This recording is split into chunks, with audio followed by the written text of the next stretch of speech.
Welcome to the Expert PK and Newbie podcast.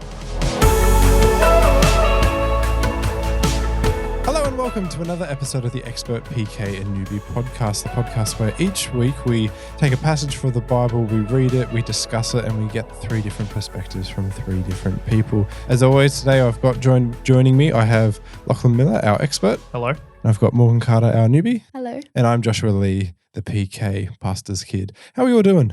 Well, Great.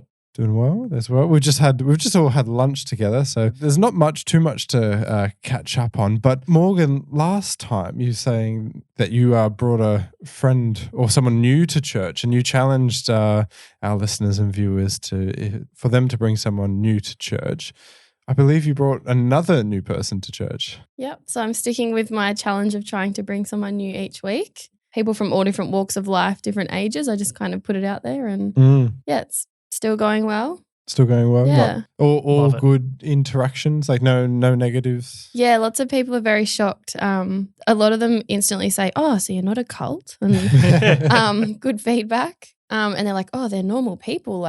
Yeah, and obviously a church is very welcoming. So it's been a really good experience for them. Something I'm definitely going to keep doing and encourage people to try. It always helps when the church also is very helpful in that nature. You don't want to be fighting that battle of like, just stick through it because it gets better. Yeah. So it's pretty cool. So as I said last week, and I'll say it at the end of the episode, we're nearing to the end of the book of Matthew. And so once we get to the end of Matthew, our next episode, after that episode, we're going to do a Q&A. So I'll reiterate this at the end of the episode, but start thinking of questions that you might not have the answers to, and send them in, because that Q&A episode that we're going to have, we're going to attempt to answer them to the best of our abilities. So let's get stuck into it. Morgan, what chapters are we doing? So today we are reading from Matthew 23 to 25. Today's passage comes from the Gospel of Matthew, chapters 23 to 25. Hopefully you have read these chapters in preparation. If not, please pause now and read those chapters.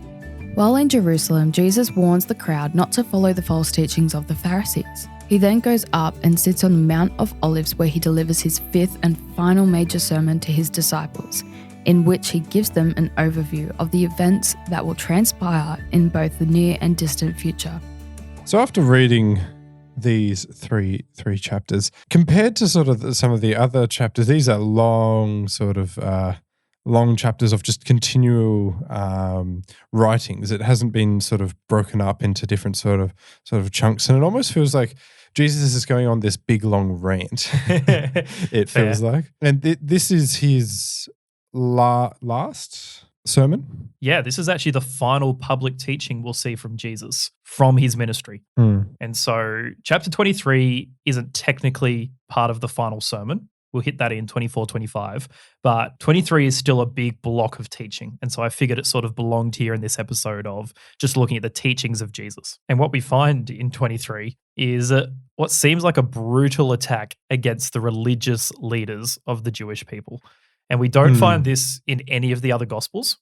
We find a variation of the woes that he does in the end of 23 in Luke, but otherwise only Matthew includes this sort of direct all-out attack against the scribes and the Pharisees and all the other leaders of the Jewish people. Because he seems to, in our episode before, we were looking at the parables of the evil farmer and the great feast, and he seems to sort of be directing it at the religious leaders. But now it's just outright sort of unleashing upon them. Do we know any reason why he's changed tack in this? Because before it was a bit like, this is a metaphor, and if you get the metaphor, you know I'm talking about you. But now it's just outright, look at these hypocrites. Well, my joke answer is to say that maybe he wasn't totally convinced he'd annoyed them enough to crucify him. And he's like, well, I really need to die. That's part of the plan. So he's just one final nail into that particular coffin. What I think is probably more accurate is I think Jesus just has such a heart for the people that he's looking at and realizing that the Pharisees have set up this system that is unachievable. No one can reach God. No one can even know God, as he'll say in one of the woes, because of this very system the Pharisees have set up. So while not every single Pharisee or scribe or religious leader is a bad person, the system that they are part of and advocate for has really cut off God from the people. And Jesus is just going to slam it in his last public teaching to anyone. Before this, the parables were mainly more towards those religious leaders, where now this is for all the crowds and everyone else. Yeah. Hear. Verse 1 literally says, he said to the crowds and his disciples. So this is big and public, but it's no longer in arguments or conflict with the religious leaders. It's just direct calling them out in front of everyone. There was a word in here when I was reading it that I hadn't seen before and wanted to know what it meant. I think you pronounce it phylactery. Phylacteries. Phylacteries. I think is the correct pronunciation. I believe, Josh, you said your Bible didn't even have that word in it. No, when we were sort of reading this before, I noticed that so we're specifically looking at in chapter 23, verse 5 here. It says, everything they do is for show. On their arms, they wear extra wide prayer boxes. So I believe the prayer boxes is replacing the word phylacteries. Yeah. So Deuteronomy 11, verse 18 has God saying, fix these words of mine in your hearts and minds. Tie them as symbols on your hands and bind them on your foreheads. Now, most modern interpreters of Deuteronomy will say that that is symbolic language for never forget these words of mine. But the Jewish people, specifically the Pharisees, literally made little leather pouches with the laws of God in it, and they would literally tie it around their head when they prayed, or they would tie it around their arm on their way to prayer. And so it was like a physical outworking of this commandment to never forget God's laws. The thought is that perhaps they were also wearing these outside of the normal prayer times and therefore appearing to everyone else as far superior. Look at these amazing Jewish leaders who always have their phylacteries tightened to their forehead. I mean, that's what it's sort of like saying here is that sort of they're showing off.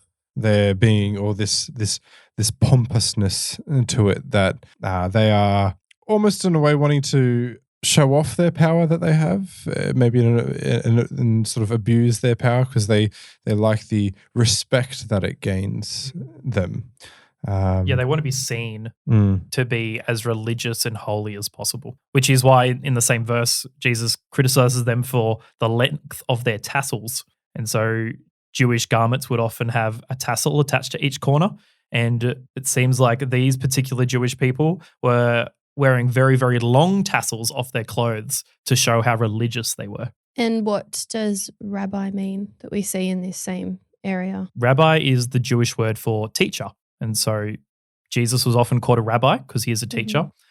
Most modern translations will literally just write the word teacher in rather than putting in the original rabbi. But Jesus here has a particular purpose for bringing up the word rabbi, I think. And that is? Well, he's telling everyone that they should stop using the words teacher or rabbi, doctor, father. He's really calling them out for giving extra respect or honor to someone above what they're meant to have. And so the Pharisees clearly loved to lord their power over people. They clearly loved to be called teacher, or we think that some particularly well-respected rabbis would also be called father by the general population. And Jesus here in this little beginning bit of 23 is saying, no, stop using those titles. Like, I am the only true rabbi. I'm the only true teacher. God is the only true father. No one else deserves those titles, which potentially the modern church could think about a little bit, to be honest. Yes. Certain denominations really do love their titles. I've got a friend who's part of a Brethren church, and they're really big on following Jesus's exact commandings here of how everyone is equal and on a level playing field. And so they don't normally have pastors in the traditional sense. They think that all of God's people are there to lead the church and look after it and use their different roles and skill sets. Not everyone can do every role, but without applying the certain titles to people. I also had another question. This is called the 7 woes to the scribes and Pharisees. Is there any significance with 7? We say the number 7 a lot. Yeah, we see it in through the Bible. Scripture a lot. Yeah, is there a reason? I think the most likely option for why there's 7 here is if we think back to the Beatitudes in chapter 5 of Jesus' Sermon on the Mount, where he said, blessed are the ... I think these woes correspond to those blessings. And so the beginning of Matthew, in Jesus' first sermon, we get how to live the life of a blessed disciple. And then the alternative picture is now presented here in 23s. Here are the woes of a false disciple. Now, the word woe is also probably important to define, and that is there's a scale of what woe could mean, right? On one side, it could be just a regretful lament, just like, I am sad about this. But on the other end of the scale, it's like calling down a curse and a judgment upon someone. So Jesus is using this word woe somewhere on that scale. I suspect more towards the curse and judgment side, because he is clearly quite angry with the Pharisees because of the way that they are leading the Jewish people into blindness, is what he says. So in my Bible, I've got a study section down the bottom that actually lists the 7 woes in a brief context. I might read them out. Yeah, definitely. So the first woe is the shut door. The second is the entrapped converts. The third is the binding oaths. The fourth is neglecting the weighty matters of the law. The fifth, clean outside, filthy inside. The sixth, whitewashed tombs. And the seventh, descendants of murderers of the prophets. What woes stand out? We don't necessarily have to cover all of them. I mean, we could just work through them 1 to 7, but I'm interested in the fifth one, the clean outside, filthy inside. Which is similar to what we heard in Jesus' sermons previously of talking about it's what comes out of you matters more than what your appearance is. yeah, there was lots of debate amongst first century rabbis about how to clean the inside and outside of utensils and which bits could be used in certain ceremonial matters. And Jesus is saying, you guys are so concerned about these things and you are ignoring the more important internal moral issues. And that's similar to the one then sort of after that of being the whitewashed tombs. Is you are beautiful on the outside but filled on the inside with dead people's bones and all sorts of impurities. You know, to even further reiterate the point of like your inside intentions are not reflecting your outside. Tombs in that time period were whitewashed with literally white paint. Wasn't exactly paint, but it was made to appear really bright and white so that Jewish people would be alerted to it and not touch it because they would be ceremonially unclean if they were to touch a tomb. And so they were really stark and obvious wherever you went so that you knew where a tomb was so you could not touch it. But then it had the other side effect of they actually looked quite nice once you whitewashed them. Like they actually appeared to be quite lovely despite the fact that there's literally a dead body slowly decaying inside. And that's what Jesus says the Pharisees are, is they're all dressed up and pretty, but inside there's no spiritual life to speak of. So in the second woe, there's a word proselyte. Are you able to tell us what that means? To proselytize is a really old school way of evangelizing. Like it's just the old word for evangelism. So that's just referring to someone that the Pharisees have converted into a Pharisee. And Jesus says you work really hard to make these converts, but what you end up doing is making him a child of hell. And so literally the word is, literally the translation rather, is make him a child of hell more double than you are. You're creating a convert who is even more Pharisaical than you are. And so every time they made a convert that they worked hard for, they're just creating someone who is wrong even more than they are because they're pursuing this method and this formula for trying to reach God. With the first woe, the shut door, what does that kind of mean? The door often symbolizes a relationship with God or entry into God's kingdom. And so Jesus is saying that you guys don't actually have a way into God's kingdom. You think you do, but your attitude actually makes such a relationship, such an entry impossible. And you're teaching all these people this same way, which makes their entry into God's kingdom impossible. And that's what makes them hypocrites. Jesus doesn't seem to be using hypocrite in the sense of, hey, you say one thing and you do another, although he does use it in that sense in different times. But here he seems to be using it more in a way that is saying that your religious practice and teaching are actually inconsistent with the desire to please God. And so those two things don't align. And that's what makes you a hypocrite, no matter how sincere you are about actually wanting to live this way. What was the last word? The last woe is descendants of murderers of the prophets. Because he's outright saying that they were to be held responsible for the murder of Abel and then the murder of Zechariah. These are way back in the past people. Significant murders and deaths, but he's now going, you are now responsible for these people. And they would have known who these people are. And that would have been a hefty sort of accusation to throw around. Well, yeah, it's very clever what Jesus does here. So the first martyr/murder in the Bible is Abel in Genesis. But then the very last one in the Hebrew Bible is Zechariah in 2 Chronicles chapter 24. And in the way that the Hebrew Bible is ordered is that 2 Chronicles is the last book in the Hebrew Bible. So in our version of the Old Testament, 2 Chronicles comes like halfway through because we try to line up our Bibles semi-chronologically. But they actually place 2 Chronicles at the very, very end of their canon. And so you've got the first death and the last death of their Bible, of their Jewish scriptures. And Jesus is saying, you are responsible for these deaths and you want to kill me too. Because it's like the first and the last. It's like, well, if you're responsible for the first, you're responsible for the last, then you are responsible for everyone in between. Absolutely. And as well as that now, Jesus' death, as we'll see later. We're kind of jumping all over a bit, but there's something that I really liked with the fourth woe. They talk about the weighty matters of the law, swallowing a camel. Like, it's quite the metaphor. Yeah, such a good illustration by Jesus. There's actually a pun going on there. So in Aramaic, the word for gnat is galma, and the word for camel is gamla, which is just swapping the L and the M around. And so they sound very, very similar. So Jesus was potentially even making a pun off this word. But I think the fourth woe is an important one to point out because Jesus isn't saying that their tithing is unimportant or wrong.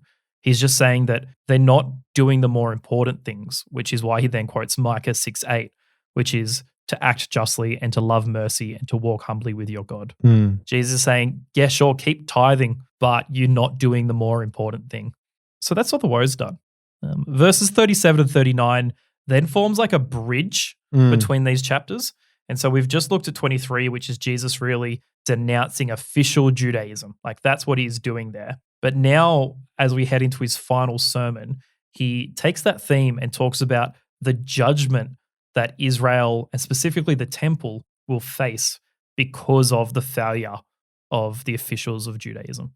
And so we head right now into Jesus' last sermon, chapters 24 and 25. This feels big. It is big. Feels like a big moment. Just quickly, the denouncing of Judaism, when he's grieving over Jerusalem, he's actually meaning he's grieving over and denouncing Judaism. Yeah, well, I think Jerusalem symbolizes the nation whose capital it is, which is Israel.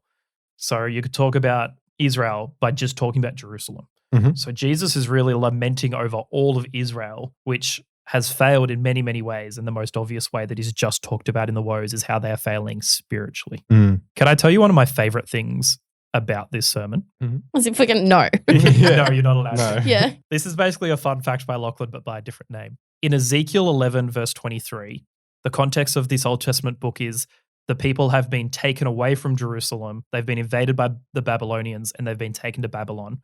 And Ezekiel sees this vision in Ezekiel 11 of God rising from the temple and then leaving towards Babylon, which is meant to encourage the Israelites back in those days that God is with them wherever they go. Even though their city is destroyed, their temple destroyed, God is following them. What Jesus does here is he leaves the temple for the last time. Jesus never goes back to the temple. He leaves the temple for the last time and he goes to the Mount of Olives. Now, when we go back to Ezekiel, this is what it says. The glory of the Lord went up from within the city and stopped above the mountain east of it. Now, the mountain east of Jerusalem is the Mount of Olives. So Jesus does exactly what happens in Ezekiel's vision, which is leaves the temple, goes to the Mount of Olives, like Ezekiel sees God do, and from there he starts to teach. I just think there's something beautiful about that symmetry of Old Testament and New Testament of Jesus is acting what the glory of the Lord did in Ezekiel. Wow. It's all full circle, isn't it? So Jesus arrives on the Mount of Olives. We're saying that this is the context. From the Mount of Olives, you could actually see the temple. And given how much Jesus has just gone to town about the temple and Jerusalem, his disciples seem keen to lift it up a little bit and go, look, Jesus at the temple. Look how amazing that building is. How could that ever end? Like, look how amazing this city is. And Jesus then jumps into explaining that the entire temple is going to be destroyed. This is Jesus' prediction. No one else at the time thought that was even a possibility. Jews thought that God's temple was going to stand until the end of time after this was the second temple. So they've already rebuilt it once, but there was the thought that this second temple would stand until the end of time. And Jesus is like, no, that whole thing is going to be ripped apart, which leads Jesus' disciples to ask him two questions, which is the prompt for this entire sermon we're about to read. So the first one is when these things will happen. Mm. The second one is around what will be the signs of your coming and the end of the age. I think it's notable that the disciples ask both of these questions together. For them, the idea of the temple being destroyed is, in their minds, that is the end of the age. Like, they can't conceive of that being a separate moment. Like, something that grand and cataclysmic for their religious beliefs must be the end of the age in their mind. And so that's why they ask these two questions. Now, when we come to this sermon, particularly chapter 24, there's often a lot of confusion because Jesus has just been asked two questions. In the disciples' mind, it's the one question, but it is two distinct questions. The first question is, when is the temple going to be destroyed? We know that the answer is in AD 70, which is only a few decades on from right now, from when we're reading this text. So we know AD 70, the temple is going to be destroyed. And then the second question is, when will be your coming? When will you return in glory? They assume it'll be similar time to the temple being destroyed. But then Jesus goes on to say, no one knows the day or hour of my return, which, as we Christians in the 21st century are well aware of, we're still waiting for that second bit. And so I think it's important to divide up this passage into two sections. So here's my proposed division. Verses 1 to 35 of chapter 24 answers the first question of when will the temple be destroyed? That is Jesus answering that question. And then in verses 36 to 51, he answers the question of when will be your second coming? And I think most of the confusion around this sermon of Jesus, because as we're hopefully about to see as we dive into it, lots of confusing stuff happening. Most of the confusion comes from not properly separating those two questions and answers apart. But that's my division, 1 to 35, when is the temple destroyed? And then 36 to 51, when will you return? Reading through it, it's saying nations will go against nations and wars will spark. If we look at our own history ourselves, we already see nations that are in conflict against nations. These predictions have already, in terms of this first part about what you're proposing in terms of the temple, these things are already happening.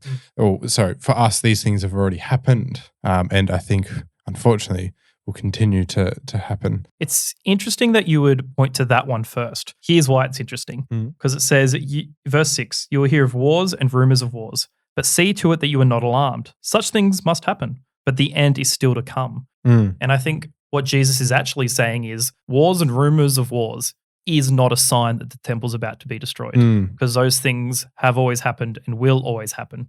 So when you hear of wars, don't assume that is a sign for the end. Like, don't get panicked yet. The end is still going to come later because this is actually not a sign. Or when famine or pandemics or great illnesses that get spread around, that is also not a sign for the end. Because as we've seen in wars, they pop up from time to time. They've happened all throughout human history, and I dare say there will be several more. Anyway, so we talked about how wars are not actually necessarily a sign that the temple's about to be destroyed. What is a sign that the temple's about to be destroyed? Verse 15 says the end will come when you see the abomination of desolation. What does that mean? Seems very Bit ominous. of a mouthful. It is very ominous, and that is exactly the most obvious sign that the temple's about to be destroyed. So Daniel chapter 9 uses this exact same language and talks about this abomination that causes desolation. And most Jewish people thought that this had already been fulfilled, that this prophecy of Daniel had already been fulfilled. And that is when the Seleucid king invaded Jerusalem in 167 BC and set up an altar to Zeus in the Jewish temple. They thought that this was an utter abomination. So an abomination is just an Old Testament way of saying something that is an affront to God. And they thought that this moment by this Seleucid king was just the actual worst. And they're right, in terms of Jewish culture and Jewish beliefs, this was the actual worst. What Jesus seems to be suggesting here is either that fulfillment by the Seleucid king wasn't the fulfillment they were waiting for Daniel 9, or that they're waiting for a second one to happen. I lean towards the second one I think the Seleucid king fulfills exceptionally well what Daniel prophesies. And so Jesus is saying, we're looking for another one of these type of moments. Once this happens, the temple will then fall. Yes, that is exactly what Jesus is saying, is once you see this abomination, that is when you know the temple will be destroyed. And goes into fleeing into the hills and leaving things and going off, all sort of gets covered in that section. On that topic, as we know historically, everything Jesus is predicting here did take place in AD 70 when the Roman army under Titus destroyed Jerusalem and the temple. But we read in this early church historian, a guy by the name of Eusebius, and he says that because of what Jesus says in this sermon, the Christians fled Jerusalem before its destruction. And so there is something amazing about the fact that Christianity, which began in Jerusalem and was centered on Jerusalem for many, many years, survives the destruction of Jerusalem because of Jesus' warnings here. So we could almost argue that if Jesus didn't give this warning, then Christianity may have been killed off then. Yeah. I mean, by this time period, Christianity had spread across the Roman Empire, but the church in Jerusalem was the starting point and the biggest community of Christians. And yet it seems that en masse, they survived the destruction of Jerusalem because they fled to the hills like Jesus tells them to. But as for what this abomination is, any thoughts? Well, it's interesting because my one says, because I got a slightly different translation, the sacrilegious object that causes desecration. So, I mean, just another way to phrase it, really.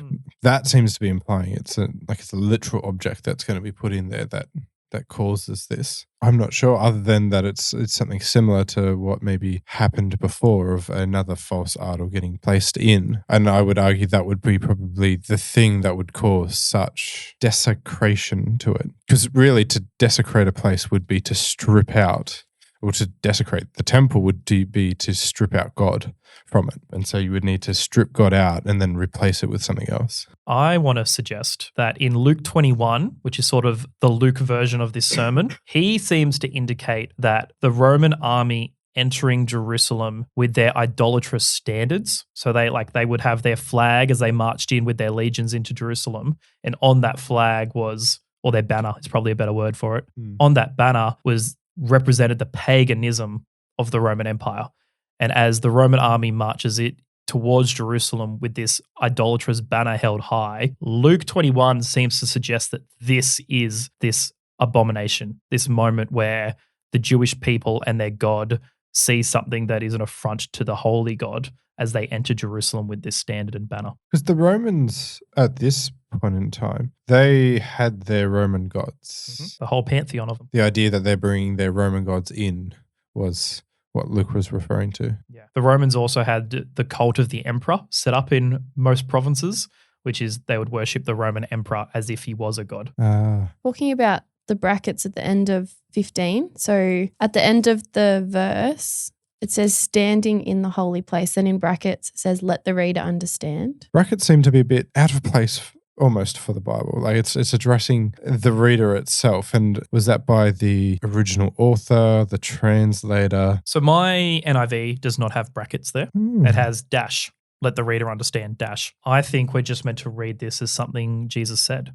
He said, let the reader understand. He's just quoted an Old Testament prophecy from Daniel, and he's saying you need to interpret and understand this prophecy because that is the sign of the temple being destroyed. So it's like, stop, read this, pay attention to it, and let there no be confusion about what the sign was. So we've identified that Jesus has given us some pretty accurate signs of when the temple is going to be destroyed. He then, verses 29 to 31, is just like a collage of Old Testament prophecies and quotes and language that I think is worth unpacking. Because I know for me, when I read this sermon of Jesus, it is 29 to 31 that makes almost no sense to me. And so I'll throw it to the table first. As you read those few verses, what's going on? Where else in the Bible do you think of? The sun, moon, stars, and powers, I think of Psalms and Proverbs and like quite poetic language and like symbolism almost. Yeah, absolutely. But I'm not sure if here it's actually like literally what it is or if they're actually signs. Many Christians across history have waited for a literal sun darkening, moon destruction, star being wiped out. Just on that topic, I think that interpretation is wrong by the people who think they're waiting for a literal thing. So we see Isaiah 13 and Isaiah 34. These exact descriptions, almost word for word, are given for the fall of Babylon and for the fall of Edom, two of these pagan nations. God uses the exact same phrase. And so basically all it says is that there will be a cataclysmic destruction of these nations. And so I think it is very appropriate to apply that to the destruction of Jerusalem and the temple. Like if the fall of Babylon in God's mind is like the stars being darkened, then how much more can we say it about the destruction of his capital city? And so I think it's wrong to wait for a physical, tangible destruction of heavenly bodies in preparation for the temple being destroyed. Instead, this is a very symbolic way of saying they are going to be destroyed. And there is a great shift that is coming with that. Then in verse 30, we get a few more allusions, specifically to Daniel chapter 7, which talks about the coming of the Son of Man. Now, a lot of people often read verse 30 and assume that this is the point Jesus swaps over to talking about his second coming, but that doesn't make sense quite yet, because he will say in a few verses after verse 30 that all this will happen before the generation he's talking to has passed away. And we know that the temple was destroyed before that generation passed away, but his second coming hasn't happened since that generation passed away. And so he must still be talking now about the destruction of Jerusalem. And so what we see in Daniel 7 is that the Son of Man comes before God, and what happens when he comes before God is there is a mighty reversal of fortunes on a national level. Like the political standing of the world is changed when the Son of Man comes before his Father in heaven. And so I think, again, Jesus is still talking about the destruction of the temple and saying that it's going to be like in Daniel 7 when the Son of Man comes before God, everything changes. And finally, verse 31 talks about angels going to and fro and gathering the elect. I think it's important here to think about angels could just be messengers going out from the world from Jerusalem to preach the gospel. I think that is actually a very fair way of interpreting that passage. But it could refer to supernatural powers that lies behind the preaching of the gospel to the four corners of the earth. And so I don't think verse 31 is talking about final judgment, but is talking about that there will be a worldwide growth of the church. We are now going to be in a new age. Israel is no longer that special place. Instead, it's going to be destroyed. Just sounds so scary, like some of the language used. And like if you imagine it, what it would be like, it just sounds terrifying. Yeah. Like absolutely. really terrifying. Is that like what you find later of that apocalyptic sort of language and writing? I mean, this is exactly Jesus using apocalyptic language and writing. Like this is almost one of the prime biblical examples of it.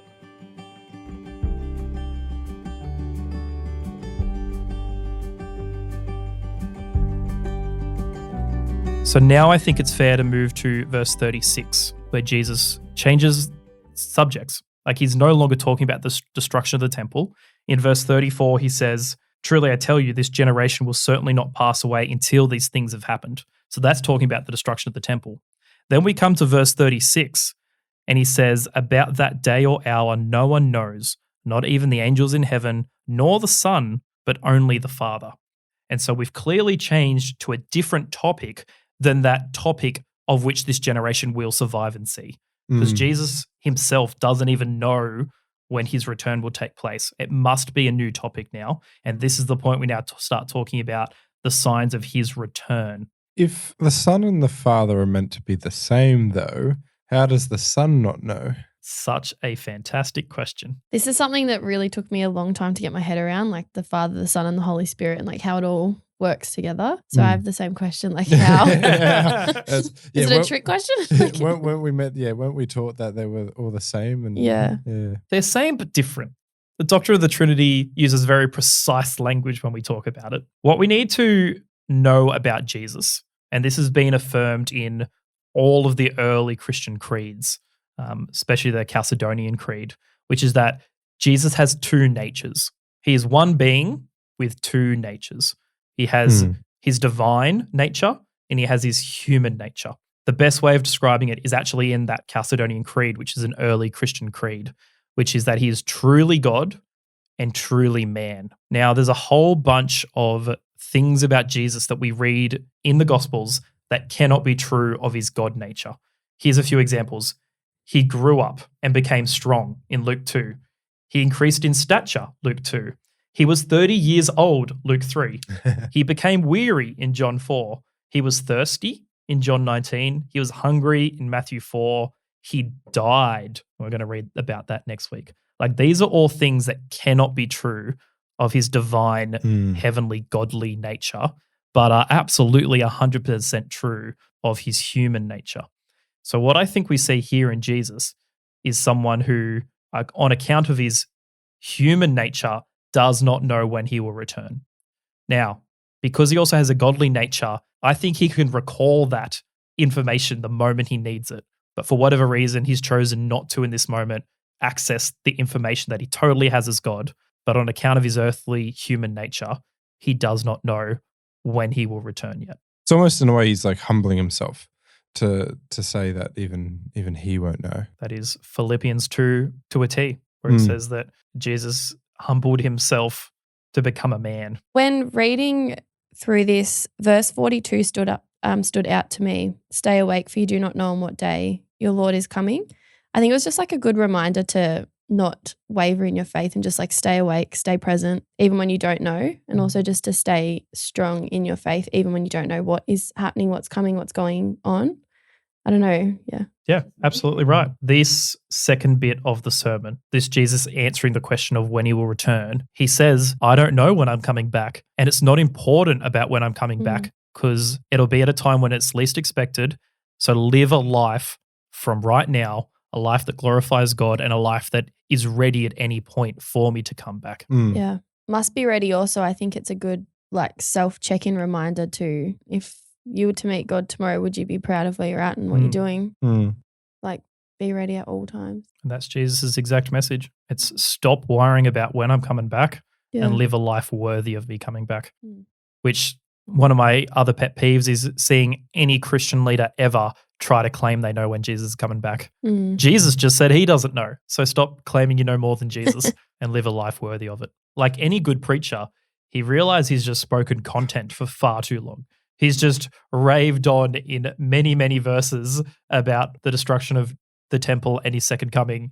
And he now needs to litter in a few stories to re-engage the audience, which is exactly what we see here is a few parables to get us engaged with exactly what he's been teaching. I just feel like this parable is in such a random spot. Okay. I don't know The first why. one? The Why? first Parable of parable. the 10 virgins? Yeah. Why is that? I just feel like it's just a very random time to talk about this. Like, I feel like it should have been earlier. Would you say, though, this links to what he was saying before about being ready? It could, yes, now that you mention it.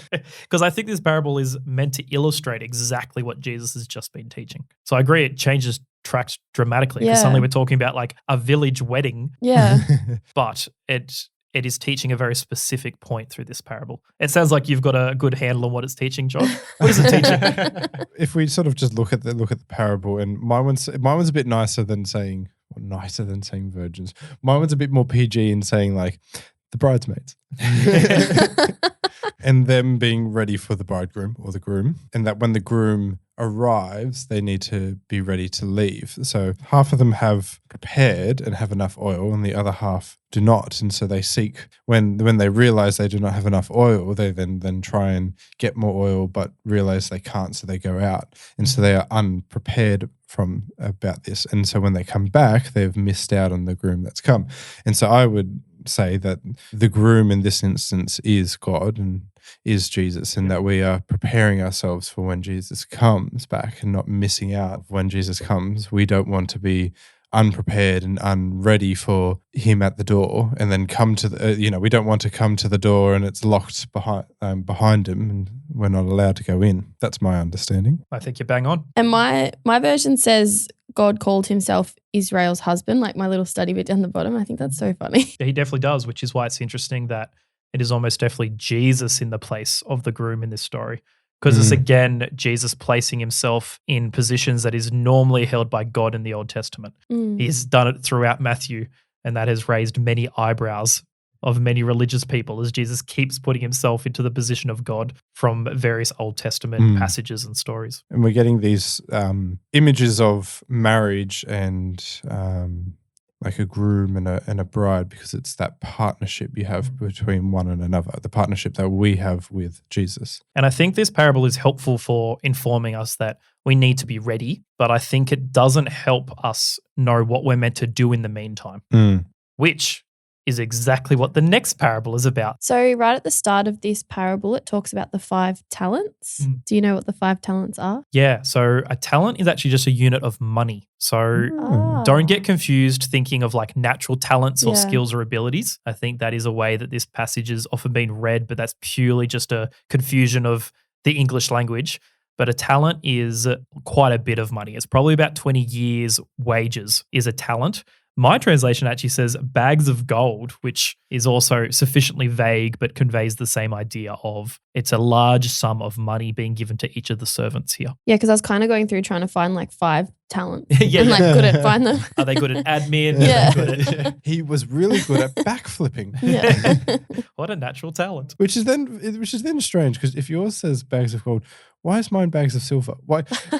Yeah, that's super odd. Yeah, it's just like they're almost just the same thing. Why change it? Very odd, but okay. Yeah, we'll just move on. But What do we think the money could represent, though? It's probably important to figure out. I'm not really sure. so I would say that looking through this parable, if we look through from the start to end, we have 3 servants here, and 2 of them take their bags of silver, go away and double or triple their money. So they make more money off the money that they've entrusted. And then one sort of buries it away. Then looking at sort of what happens when the master returns, and the master being so pleased that the 2 servants that have increased their wealth from the money that they were given, and then the one servant that was so afraid and thought they were doing the right thing was actually, in the master's eyes, the wrong thing. I would say, well, the money represents Christians and us trying to double the amount of Christians in the world, or us trying to spread the good news and not just keeping this good news to ourselves. It's interesting because when I read this parable, would have assumed that the servants represent humans rather than the gold or the silver, as your translation says, representing humans. Because I think we are meant to leave this parable thinking, I can either be the first 2 servants or I can be the 3rd servant who doesn't do anything. I agree with you. I think we as followers already are the servants, but we are to double what I'm more thinking is doubling our wealth as in doubling our own spread of Christianity. Because I think in this parable, the 3rd servant isn't even a Christian. Like, he's called you wicked, lazy servant. Like, because he hasn't used what is entrusted to him, he is cast from the kingdom. And yet those who have used what is given to them are given a reward, and that reward is actually greater responsibility. So there's something about doing well with what God gives you that then entitles you to greater responsibility later. It was a bit of a hard question because I don't think we can perfectly know exactly what the monies represent. Part of me thinks it could be as simple as it is the opportunities and privileges that come with the kingdom of heaven. Like, we're given a whole bunch of opportunities and privileges by entering into God's kingdom, and we can use them for him. Maybe it is natural talents that we use for God's glory here on earth. I don't know if the specifics is the important bit here, even though I'm the one who asked this question. But I think what is important is that we are meant to be working in preparation for the master's return. We are meant to be using every resource the master has entrusted us with for him in expectation of his return. So you can almost say the bag of gold is everything we have in life. Everything we have, you should be working hard and using that for your master, which is God. And not just hiding it away because you're afraid to use it. I kind of lean towards agreeing with Josh's idea a bit more. It just makes sense. The key point, regardless, is that we need to be working and utilizing the time between Jesus' first and second coming. Yeah. Like, that is clearly the point of this parable, is working hard with what God has given us in this intervening period. Yeah, no, definitely. So we're up to what is described in my version, the final judgment. Yeah, there's a lot of scholars who think that even though Jesus has just given 2 parables and this seems to be a 3rd parable, a lot of people think, no, this doesn't have the elements of a parable. This is actually just a description of what is going on at the final judgment. And it's interesting. Lamb, I think we understand quite, and sheep we understand quite easily. Goat, however, on the other hand, I think as history has gone through, goat has started off with this meaning and then has sort of changed, but then still retains a bit of its old meaning. So goat in this instance meaning more towards the devil. And The unfaithful. The unfaithful, and then can be seen sort of more like horror genre images of goats and all that. So that's still prevalent today. However, calling someone the goat is actually a positive thing and is actually a really good thing. So yeah, in our culture, right? In our culture, but it's goat stands for greatest of all time. But if you had no context of what a goat meant then, you'd be wondering why are they calling goat if you only knew that goat meant great. Yeah, true, in our context. What's also important is that in first century Palestine, where this is taking place, goats and sheep look super similar.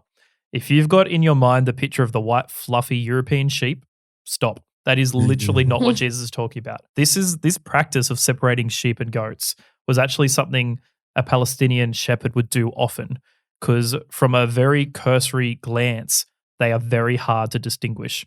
You've actually got to get amongst them to divide them up. And so you would have mixed flocks like this in Palestine, but the sheep were the more valuable thing economically. And with that in mind, that then makes there's even more weight because, again, as you were saying, this image of a white fluffy sheep running through the fields is what I have in mind. So you're like, oh, it's easier to divide them up. But if it was so difficult to divide them up, then that gives this more weight to going, oh, yeah, those in amongst us might look like sheep and goats, and we might not actually know who they are until it is divided. Yeah, which is way back to chapter 13 when we looked at the parables of Jesus and we saw the parable of the wheat and the weeds, which was that they all exist on earth / in that field together. And it's not until the final judgment, which we're literally reading about here at the very end of 25, that they are finally divided. And I like the consistency of the king placing the sheep to his right-hand side and the right-hand side being the second most important seat in the kingdom compared to the left-hand side being the third most. But I like the consistencies here of continuing the right hand of the king. And what we see here in this judgment moment breaks a few of the Jewish expectations of Judgment Day. So first it is Jesus, or the Son of Man, who is judging the nations here. And yet the expectation was that God would judge, which is what we see in like the prophet Joel chapter 3, for instance. We see that it is God as the judge. So here it is Jesus stepping into that spot. The Jewish expectation is that only the other nations are judged, not themselves. And yet what we see here is everyone, including the Jews, are lined up before the Father and separated between sheep and goats. And then finally, they expected judgment to be based upon people's love for God or their attitude towards the nation of Israel itself. But here, people are divided up on how they treat Jesus's followers. One translation I read said how they treat Jesus's little brothers, which I thought was a really nice, personal way of phrasing it. Which leads me to my question. Judgment here seems to be based on good works.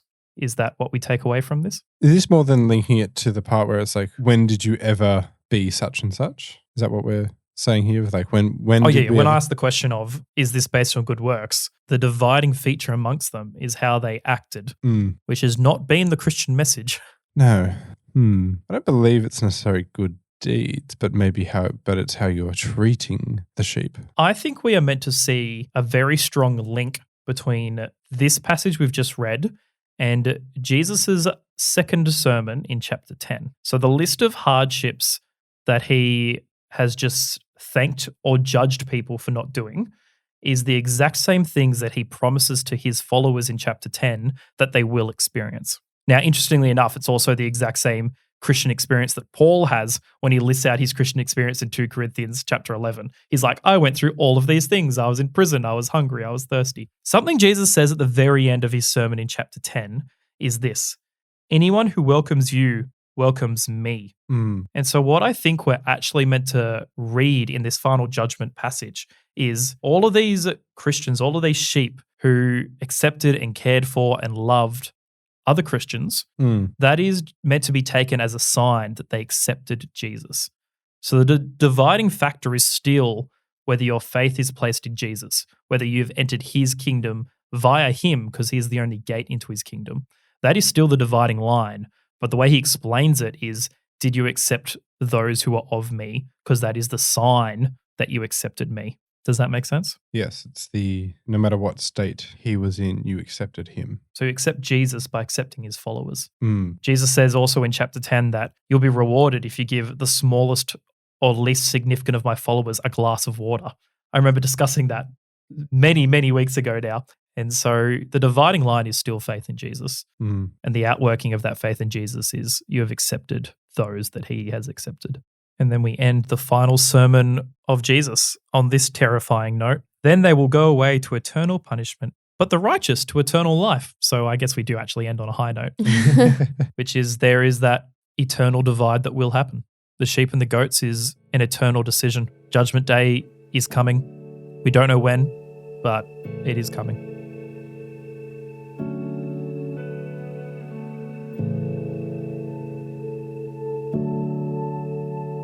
I was going to suggest as we come to our final reflection section that we probably all have that same reflection, which is that Jesus is coming back. Live in preparation for that. Mm-hmm. Like this is Jesus' final sermon, and that is what we've just learned from Jesus' final sermon is live in expectation of Jesus' return. It could be at any minute. It could be before you finish this podcast, or it could be in another 2,000 years. We just don't know, but we need to live every moment of our life in preparation and expectation of that. Use those talents and gifts that God's given you and to use them tenfold because you don't know when, like you're saying, you don't know when Jesus is coming back. So live in preparation. Stay awake and be ready. As we're sort of wrapping up this episode and as we're getting to the end of Matthew and as we've sort of gone through it, I'm sure that there's been lots of questions that have come up. And our final episode for our series looking at Matthew will be a Q&A episode. And I've said this last episode and I'll say it again. If you've got any questions, there are no dumb questions, send them in because we're going to attempt to try and answer all the questions that you may have in that Q&A episode. So we need your questions in beforehand so that we can then record that episode. As always, don't forget to follow us on all our social medias, Facebook, Instagram, and the like. And if you're watching and you want to listen to this, then you can listen to it wherever you consume podcasts. Or if you're a listener and you want to see all our beautiful faces, then you can hop onto YouTube and you can see us there. Don't forget to like any of our content, subscribe to it, and leave us a review because it really does help us. And we love to know your feedback on what you guys think and maybe what we might need to be able to improve. But it also helps us get discovered in the algorithm. On discovery, share it with a friend, share it with someone that needs to hear this because we'd love the podcast to spread to as many people as possible because we want the Bible and its message to spread to as many people as possible. Lockie, can I get you to pray? Lord Jesus, thank you for your word. Thank you for the way that we have dived into it today and understood you better because of it. I pray for us and I pray for all of our listeners that we may live in a way that is in expectation of your return. And so we look forward to that moment and we pray that we may live in a way that glorifies you when you come. Amen. Amen. Excellent. Thank you, Lockie and Morgan. And we'll see everyone next week. Bye. Bye. A Mustard Seed Creative production.